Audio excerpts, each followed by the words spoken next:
누가복음을 읽다 보면 우리는 예수님이 정말 최고의 이야기꾼이라는 것을 알 수 있습니다.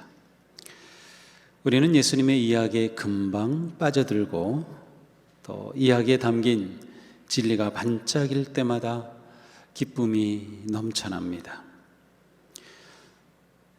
예수님의 많은 이야기 중에서 교회 다니지 않는 사람들까지도 알고 있는 그런 가장 대표적인 이야기가 바로 오늘의 말씀입니다.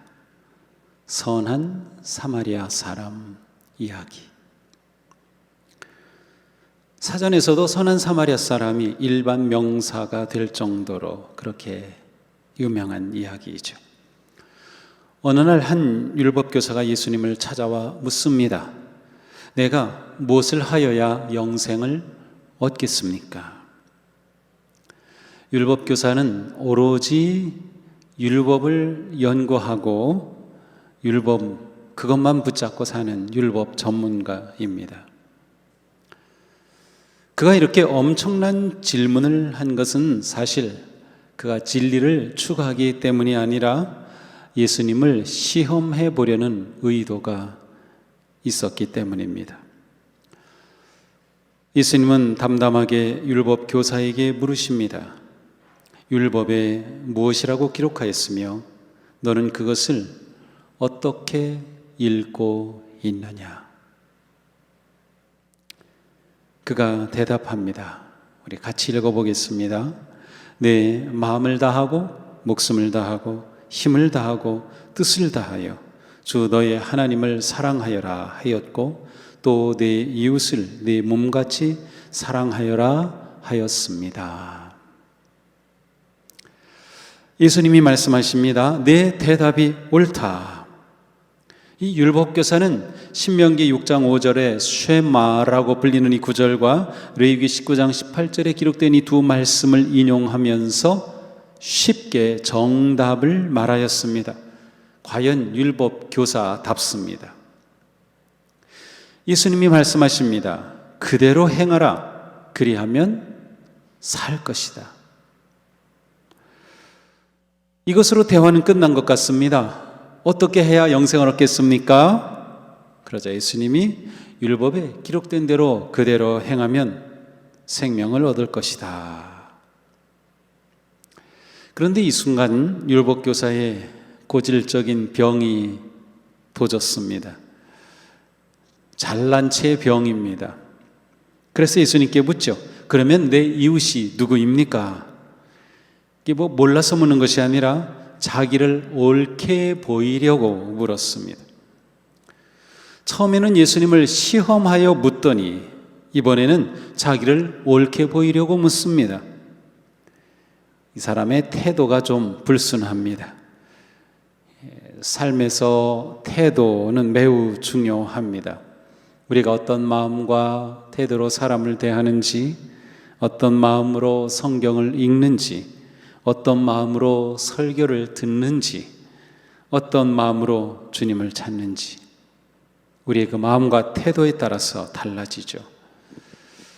예수님은 이 율법교사의 꼬부라진 태도에도 불구하고 자비로운 마음으로 대해 주십니다. 그리고 여기서부터 오늘의 이야기가 시작됩니다. 어떤 사람이 예루살렘에서 여리고로 내려가다가 강도를 만났습니다. 강도들이 그의 옷을 벗기고 때려서 거의 죽을 정도가 된 상태로 버려졌습니다. 이 사람은 고통 속에서 신음하고 있습니다. 누가 도와주지 않으면 목숨을 잃을 것 같습니다. 그런데 마침 한 제사장이 그 곁을 지나갑니다. 이분 옷만 봐도 제사장임을 금방 알 수 있습니다. 아마도 그는 성전에서 그가 맡은 제사를 다 잘 진행하고 집으로 돌아가는 길인 것 같습니다.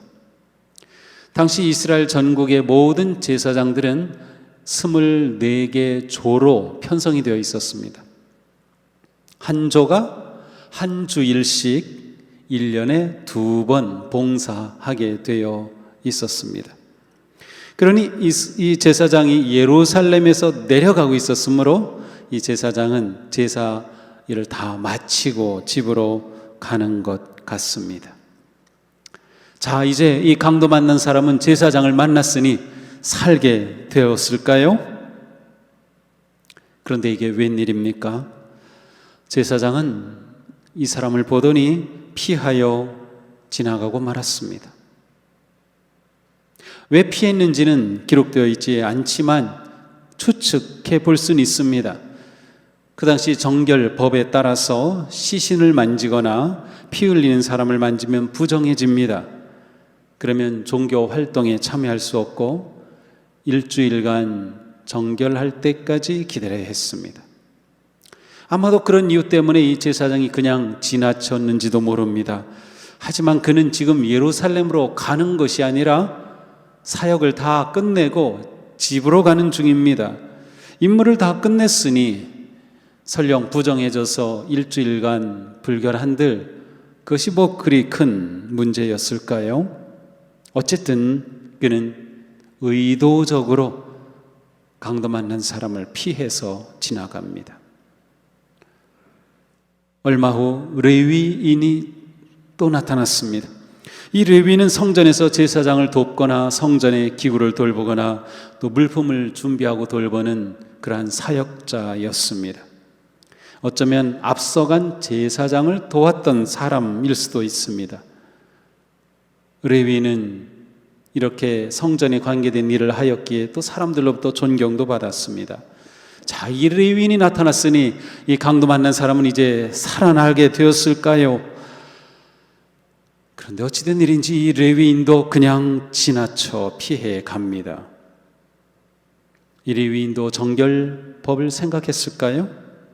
아니면 제사장을 보일 정도로 뒤에서 따라왔는지도 모릅니다. 그러다가 제사장이 그냥 지나쳐가는 것을 보니까 제사장도 그냥 지나쳐가는데 내가 뭐 어떻겠어 하고 지나쳤는지도 모르겠습니다. 두 번이나 살아날 좋은 기회를 놓치고 말았습니다. 절망적인 시간이 흐릅니다. 제발 누가 좀 나타나 줘야 할 텐데. 그런데 또 한 사람이 나타납니다. 그는 사마리아 사람입니다. 이 순간 예수님의 이 이야기를 듣던 사람들이라면 아무 기대도 하지 않게 될 겁니다. 뭐 사마리아 사람이 나타났어? 아이고, 아무것도 기대할 수 없지. 왜 그럴까요? 그 당시 사마리아 사람이라고 하는 것은 경멸, 저주, 멸시받는 이름이었습니다. 요한복음 8장 48절에서 유대인들은 예수님을 경멸하면서 이렇게 말했습니다. 우리가 너를 사마리아 사람이라 또는 귀신 들렸다 하는 말이 옳지 않느냐? 예수님을 경멸하면서 이 유대인들이 예수님에게 너 사마리아 사람이야 이렇게 욕한 거죠. 쉽게 말하면. 그러니 강도 만난 사람이 누군가를 나타나서 누군가가 구해줘야 되는데 사마리아 사람이 떡하니 나타났으니 유대인들은 에헤이 틀렸네 이렇게 될 것 같습니다. 경멸과 차별을 받던 사마리아 사람이 강도 만난 유대인을 도울 리가 없습니다. 이 사마리아 사람은 여행 중이었습니다. 여기서 여행 우리가 쉽게 생각하는 즐겁게 다니는 그러한 여행이 아니라 먼 거리를 이동한다는 뜻입니다. 그래서 새 번역, 또 쉬운 번역에서는 여행이란 단어를 일부러 번역할 때 넣지 않은 것 같습니다. 그러니까 이 사람은 아마도 장사를 하러 먼 곳을 오가는 일종의 무역업자가 아니었을까 생각이 듭니다. 아무래도 이 사마리아 사람은 본체 만체 그냥 지나갈 것 같습니다. 그런데 그게 아니었습니다. 강도 만난 사람을 발견한 사마리아인은 다시 읽어볼까요? 측은한 마음이 들어 가까이 가서 그 상처에 올리브 기름과 포도주를 붓고 싸맨 다음에 자기 짐승에 태워서 여관으로 데리고 가서 돌보아 주었습니다. 예상 바뀝니다. 다음날 그는 여관 주인에게 2데나리온을 주면서 말합니다. 이 사람을 돌봐주십시오. 비용이 더 들면 내가 돌아오는 길에 갚겠습니다.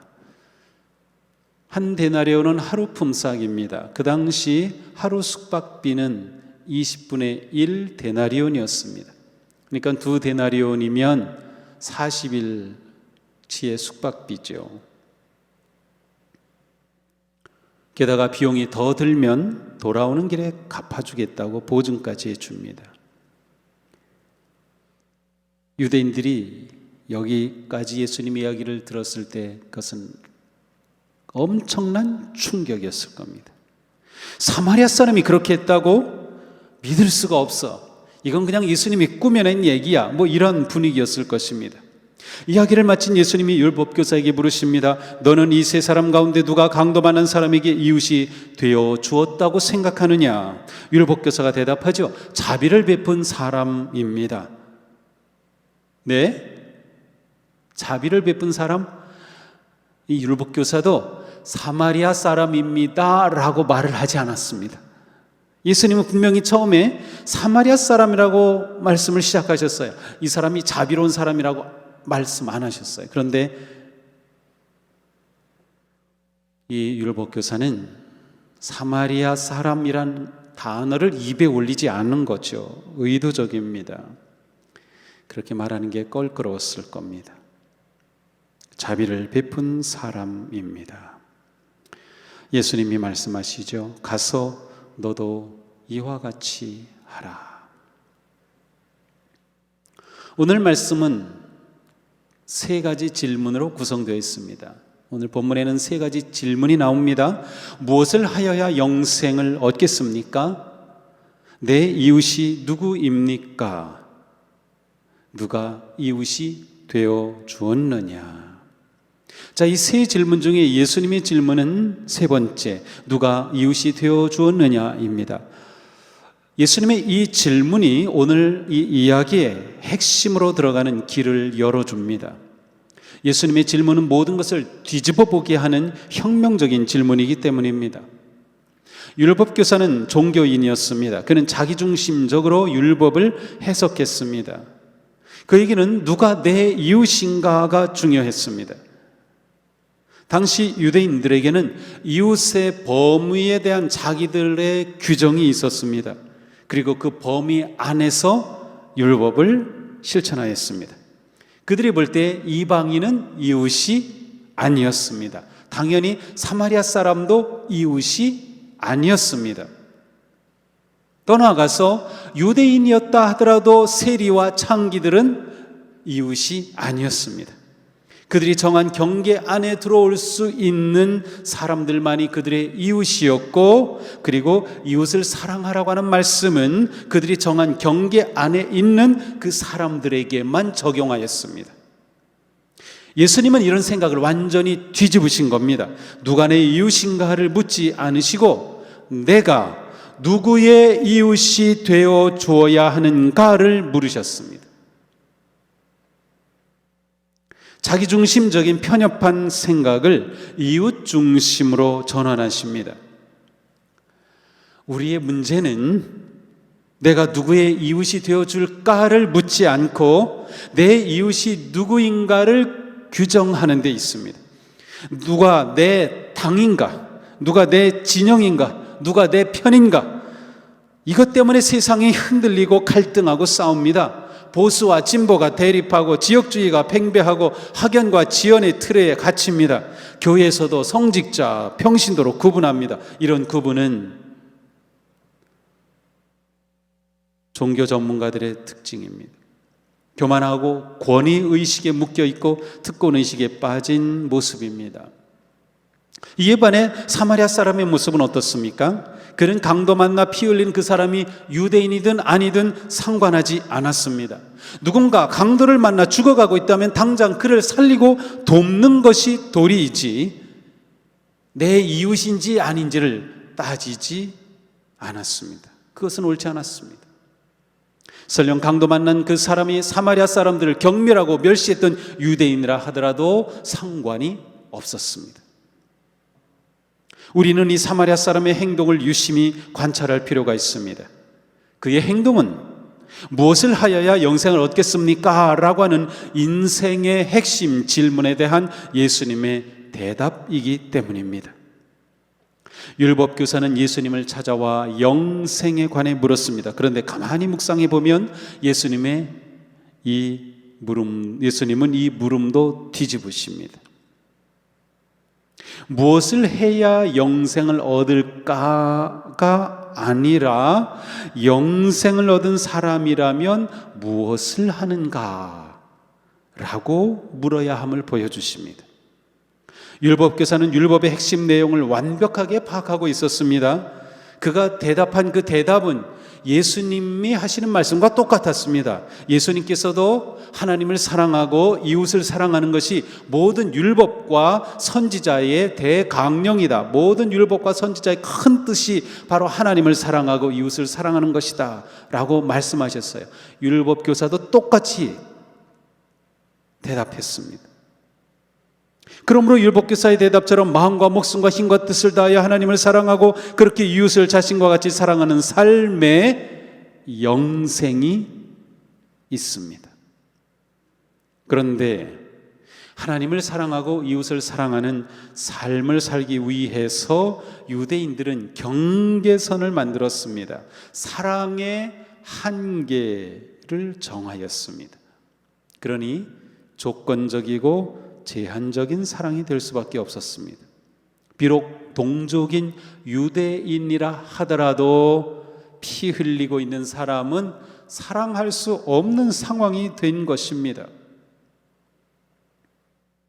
제사장과 레위인의 행동은 율법적으로는, 문자적으로는, 정결예법에 따라서는 문제가 없었습니다. 그러나 영생을 얻은 자로서 살아야 하는 사랑의 삶이라고 볼 때는 실패한 것이었습니다. 오히려 사마리아 사람은 영생을 누리는 자의 진정한 삶을 보여주고 있습니다. 어떤 모습입니까? 사마리아 사람은 강도 만난 사람을 보고 불쌍히 여겼습니다. 측은한 마음이 들었어요. 가엾은 마음이 들었습니다. 사랑은 불쌍히 여기는 마음입니다. 제사장과 레위인에게는 이 마음이 없었습니다. 그들은 단지 종교적 직무를 행했을 뿐입니다. 그들의 심장은 식었고 그들의 마음은 굳어 있었습니다. 교만과 특권의식으로 굳어버린 심장에는 불쌍히 여기는 마음이 없었습니다. 반면에 사마리아 사람의 심장은 따뜻했습니다. 살아있었습니다. 영생은 따뜻하게 뛰는 생명의 심장입니다. 그게 진짜 생명, 영생입니다. 이것이 우리가 가져야 할 마음입니다. 우리는 예수 그리스도의 은혜로 영생을 얻은 자이기에 우리의 마음은 생명의 심장, 따뜻한 마음이어야 합니다. 심장이 뛸 때 불쌍히 여기는 마음이 우러납니다. 남의 일이 내 일이 되고, 남의 아픔이 내 아픔이 되고, 남의 절망이 내 절망이 되고, 남의 슬픔이 내 슬픔이 되는 것이죠. 종교 지도자들인 제사장과 레위인은 하나님께 거룩하고 온전하게 제사하고 계명을 지키는 일을 중요하게 여기고 그것을 위해 사는 사람들이었습니다. 율법을 지키는데 헌신한 사람들. 그런데 아이러니하게도 율법을 지키기 위해 율법의 정신을 버리고 말았습니다. 율법의 핵심인 불쌍히 여기는 마음, 이 사랑을 잃어버렸죠. 이들에게는 공감할 마음의 여지가 없었습니다.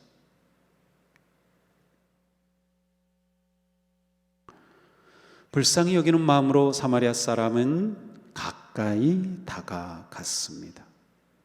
이 행동은 제사장과 레위인이 보여준 행동과 정반대입니다. 제사장과 레위인은 모두 피하여 지나갔습니다. 그들은 강도 만난 사람을 버리고 갔습니다.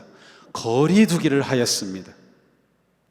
사랑의 삶은 영생을 얻는 삶이며 영생을 얻은 삶은 불쌍히 여기고 다가서는 삶입니다. 사마리아 사람은 다가서기 위해서 장벽을 넘어야 했습니다. 유대인과 사마리안이라는 그러한 민족적인 장벽을 넘어섰습니다.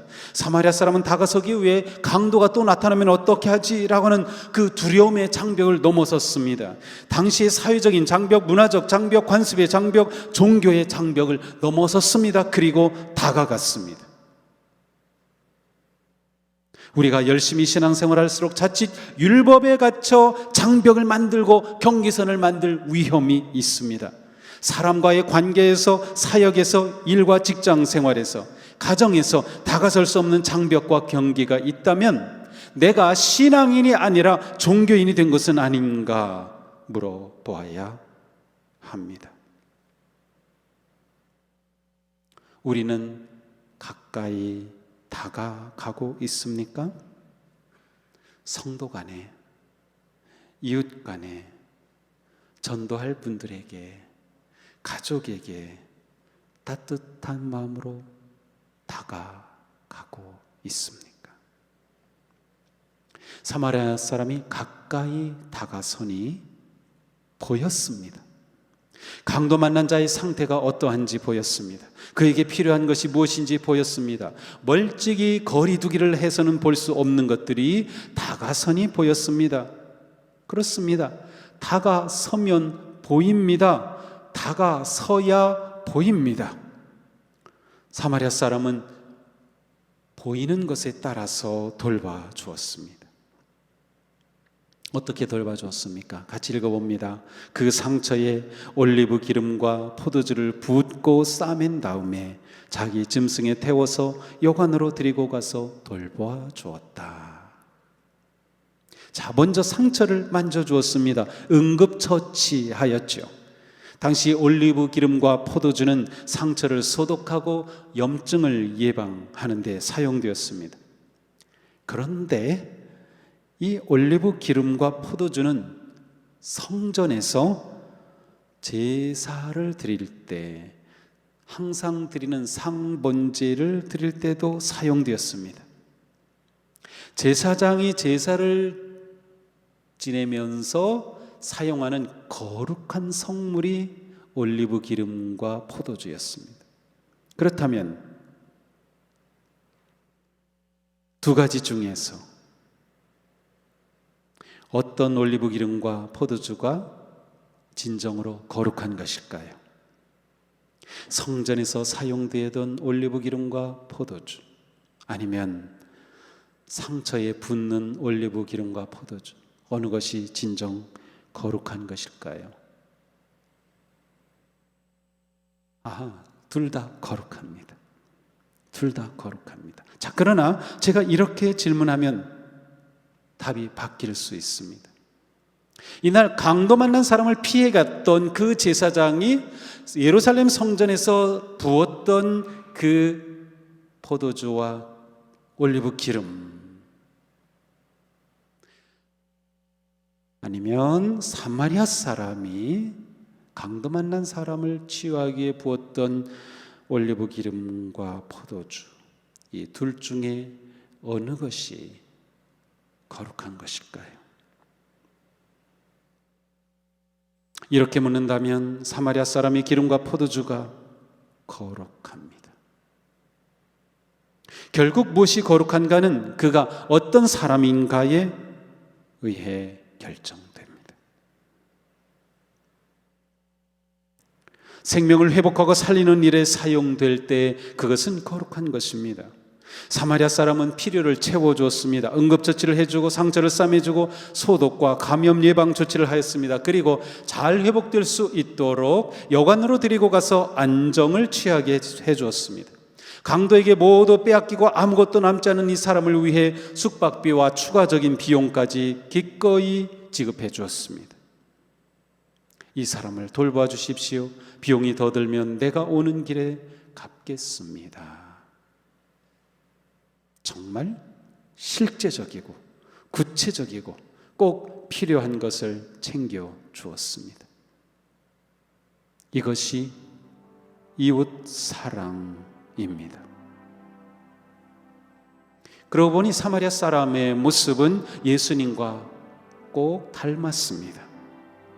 예수님도 보면 언제나 불쌍히 여기셨고 가까이 가셨고 그리고 치유하시고 문제를 해결해 주셨기 때문이죠. 지금 우리는 강도 만난 사람과 같은 상황에 처해 있습니다. 전 세계가 코로나라는 강도를 만났습니다. 우리 사회가 강도를 만났습니다. 우리도 그 가운데 있습니다. 이런 상황에서 우리는 어떻게 생각하고 어떻게 행동해야 할까요? 예수 그리스도의 은혜로 영생을 얻은 자로서. 과연 우리는 영생을 얻은 성도임이 분명한가요? 우리는 영생을 얻기 위해 무엇을 하는 것이 아니라 영생을 얻었기 위해 사랑하는 삶을 살고 있나요? 온 마음과 뜻과 목숨을 다해 하나님을 사랑하고 이웃을 자신의 몸과 같이 사랑하기에 힘쓰고 있나요? 사마리아 사람처럼. 우리가 진정한 예배자, 거룩한 성도가 된다는 것은 강도 만난 이 상황 속에서 율법의 조문에 갇히지 않고 율법의 정신을 되살려 행동하는 것입니다. 하나님은 이웃과 세상을 불쌍히 여기는 마음으로 살라고 우리를 구원하셨고 교회로 세우셨습니다. 하나님은 우리가 사랑으로 가까이 다가서라고 교회가 되게 하셨습니다. 하나님은 우리가 강도 만난 이웃을 돌보아주라고 교회가 되게 하셨습니다.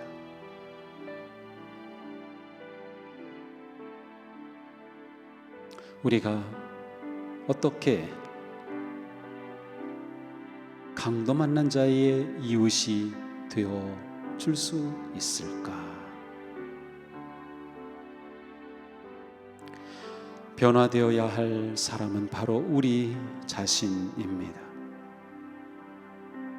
우리는 나의 이웃을 찾기 전에 먼저 내가 누구의 이웃이 되어줘야 할까를 진지하게 물어야 할 지금입니다. 분명히 보일 것입니다. 사랑하는 성도 여러분, 우리가 종교인에서 신앙인으로, 율법주의자에서 사랑의 사람으로 불쌍히 여기고 기꺼이 다가서며 필요를 따라 돌봐주는 영생의 삶으로 나아가기를 축복합니다. 이 아침 주님께서 우리에게 말씀하십니다. 가서 너도 이와 같이 하여라. 기도합시다.